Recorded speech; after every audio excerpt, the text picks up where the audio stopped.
Charlie Keller, the former Arlington Republican Committee chairman, says Mike Webb is just a big liberal and should just go join the Democrats.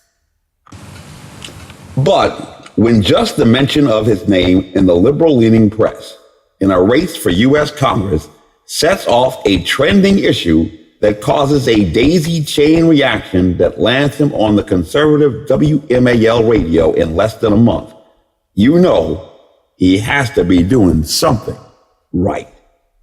Get the screenshot? Honestly, if you can't trust a preacher's kid, who can you trust? Mike Webb Now. It's about children, it's about change, and it's about time.